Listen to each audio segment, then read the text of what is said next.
My dad's entitled friend told me I should give my baby up for adoption because I'm a terrible mother. I snapped and humiliated him publicly, and now my dad is demanding I apologize, plus all 3 updates. I was 18 and in college when I first met my dad's friend Harold, and he immediately acted very condescending towards me. The first thing he said once he heard I was studying medicine was, "Oh, so you want to save the world. How sweet, little dumb 18-year-old thinks the world can be saved." My dad laughed in response, and when I gave him a death stare for it, he doubled down and said that what Harold said was funny. From that day on, every time I met Harold, he'd make comments about me. He'd tell me my outfit looked awful, he called the books I like to read childish and stupid, and when he heard about my past in volleyball, he said that I probably only liked it because I could wear the spandex around the boys. My dad never stepped in to defend me either. The final straw came the day Harold interrupted a barbecue to say, "That's not how you cook. Let a real man show you." He physically pushed me out of the way and took over. After that, I started making an effort to avoid him, and I was successful for 6 entire years. Well, yesterday was my father's girlfriend's birthday, and I went there with my fiancé and our 6-month-old son. Harold was there, and even though I hadn't seen him in years, he still talked to me as if I was a dumb child. My child spent most of the afternoon sleeping, and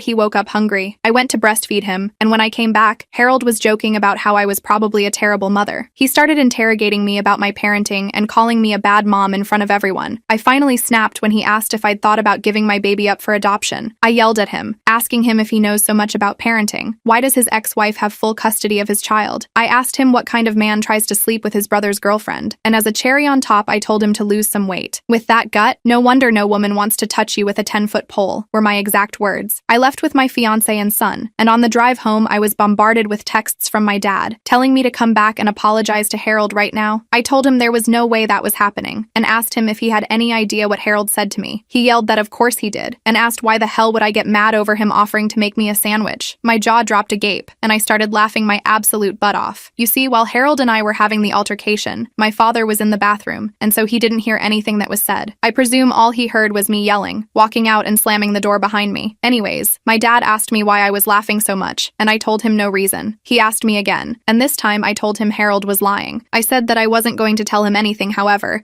and he had to call Harold to find out for himself. I then went off on him for all the times he'd just blindly took Harold's side whenever he had upset me, and that it wouldn't surprise me in the slightest if he didn't even call Harold, just blindly took his word and disregarded everything I'm saying right now. My dad then hung up, and I went to bed that night not hearing another thing from anyone. My fiancé did tell me he was extremely proud of me, however, because apparently my comments were not only badass, but also funny AF. I'm happy he thinks that. Update 1. I'll start by addressing the very frequent assumption that Harold has feelings for me. I really don't think that's the case. His comments always came out as annoying and condescending, but never explicit in a suggestive manner towards me. But I will say that your comments scared the crap out of me, and the fact that the general consensus was F Harold was weirdly heartwarming. I also want to add that, while I did regret what I said a little bit, I never doubted I'd done the right thing. I think most of my regret came from the fact that my 8 years of keeping the peace were over. It took some time for the relief to sink in. Truth be told, I've been wanting to do this since the barbecue incident, which was when I went from, I don't like that guy, to I can't stand that guy. Anyway, my father actually called Harold the day after I made my previous post. I was kind of pleasantly surprised by this from him. When confronted about what actually happened, Harold apparently went quiet. He took a minute or so to respond, before going, "Oh, I know." Harold went on to explain everything that actually occurred to my dad,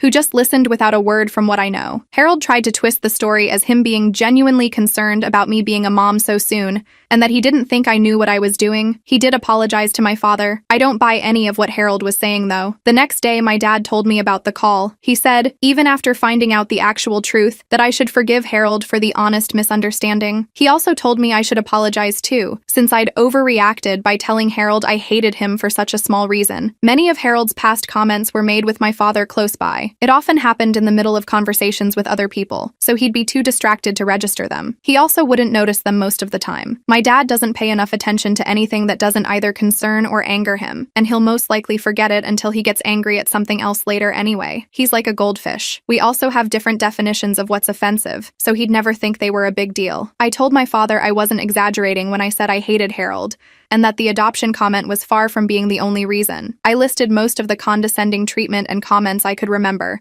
including the ones from the party. He didn't remember any of them. I made it very clear that I'd hated Harold for years prior to the party, and that I had nothing to apologize for. I then stated that I'm no longer coming to any events Harold is invited to. My father doesn't need to stop being friends with him, or even stop inviting him to stuff, but he can no longer expect me to show up as well. I will ask him beforehand, and if he lies, I'll leave. My father called me dramatic, but I pointed out that I've been avoiding Harold for 6 years now, and no one even noticed.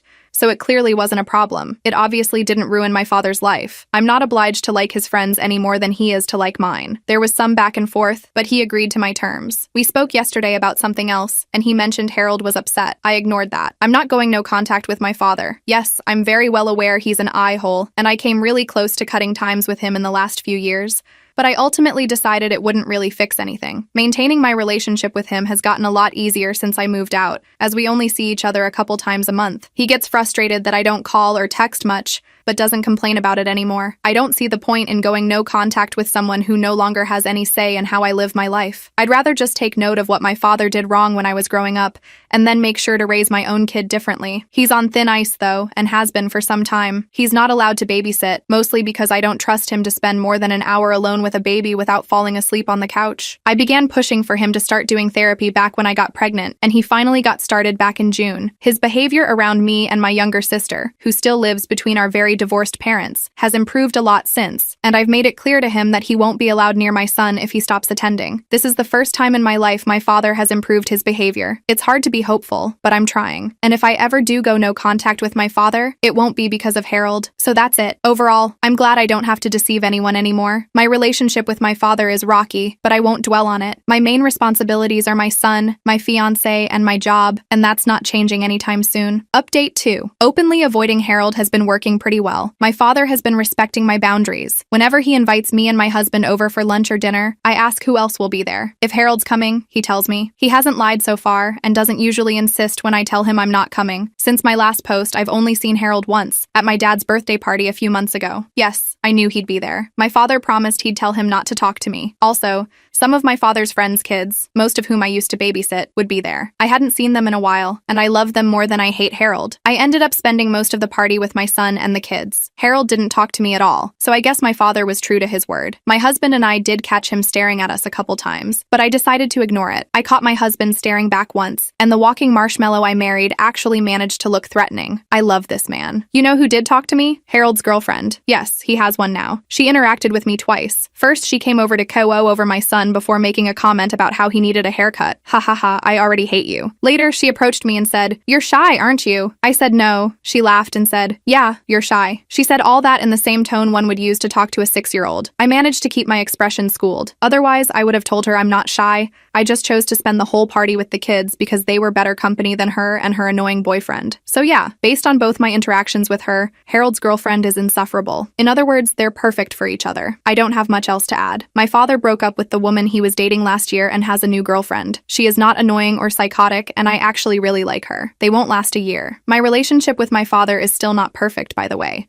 but it has improved. He's actually started apologizing to me a lot more often. I don't know whether it's the therapy or the fact that motherhood has apparently made me terrifying, but I'll take it, and I'll give credit where it's due. He's a very good grandfather. I'm also glad my father is respecting this Harold boundary. I very much don't want this man in my life. Update 3. A few months later, everything had been going pretty well. My dad had actually been sticking to the boundaries I'd set around Harold, and for once, I wasn't dreading family events. I'd go to dinners, bring my fiancé and son, and we'd have a good time without any drama. I honestly thought I was done with Harold. Then came my dad's birthday. It was supposed to be a simple dinner, nothing too big, and I made sure to ask my dad if Harold was going to be there. He reassured me, yet again, that Harold wasn't invited. I felt relieved, especially since I didn't want to deal with him at all. So we went, and everything seemed fine. My dad was in a good mood, his new girlfriend was being sweet, and it was nice catching up with some family friends. But then, a few hours in, guess who waltzes through the door? Harold. And not just Harold, drunk. I shot my dad a look, and he looked just as surprised as I was. He hadn't invited him. Turns out Harold had heard about the party through someone else and decided to show up unannounced. He was loud and obnoxious, acting like he was everyone's favorite person when most of the guests were clearly uncomfortable. I tried to stay as far away from him as possible, just keeping an eye on my son and talking with a few friends. I figured, worst case, we'd leave early if he got too unbearable. But as the night went on, Harold got worse. He started making snide comments to people, mostly my dad, but I could feel his eyes on me the whole time. At one point, I overheard him drunkenly tell my dad, "You should have brought someone else's kid instead of hers. At least then you'd have a chance at decent grandkids." I froze. I wanted to scream at him, but I stayed put, focusing on my son and fiancé. I thought if I ignored him long enough, he'd eventually shut up. Then he tried to help. My dad was at the grill, and Harold, in all his drunken wisdom, decided he needed to show everyone how it was really done. He stumbled over, beer in hand, and physically shoved my dad out of the way. That's when things got dangerous. Harold, trying to flip burgers,